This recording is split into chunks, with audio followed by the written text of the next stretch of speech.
more afternoon, Pioneers class. Good afternoon. Okay.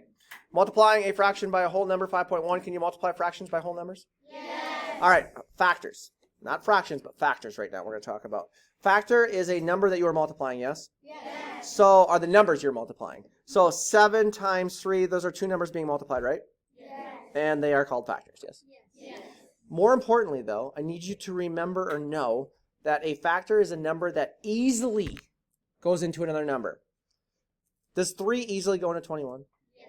How many times? 7. Does 7 easily go into 21? Yes. How many times? 3. So factors, more importantly than anything else, are numbers that easily go into another number.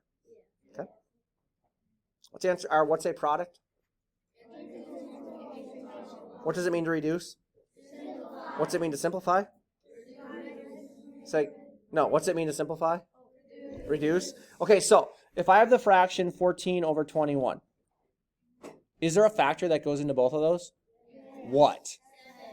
What kind of factor is that? What do we call that? We just don't call it a factor. We call it a common factor, and common factors help us reduce fractions, right? Yes.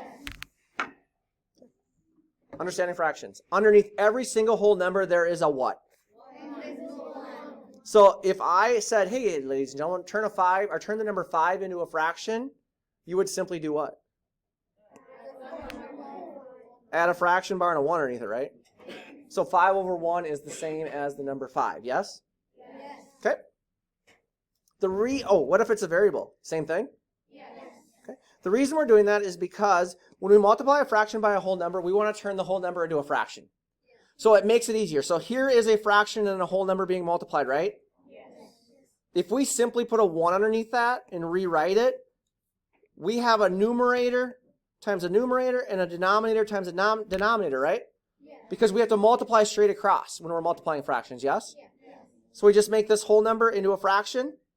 And do we need to find common denominators or not? No, you do not find common denominators. We just simply multiply straight across. What's 1 times 24?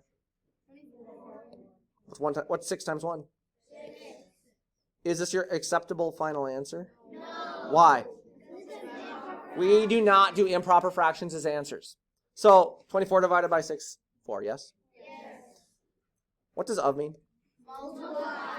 So if I ask you to find 1/3 of 9, you just know you're multiplying 1/3 times 9? Yes. Turn the 9 into a fraction, yes? Yes. We cool? Yes. One more thing real quick. 1/6 of Cameron's distance. Literally, you could write the problem for a word problem by using those 4 words. Obviously, you'd have to read the whole thing. But word problems, if you're looking for key pieces of information, helps you solve those word problems a lot easier, right?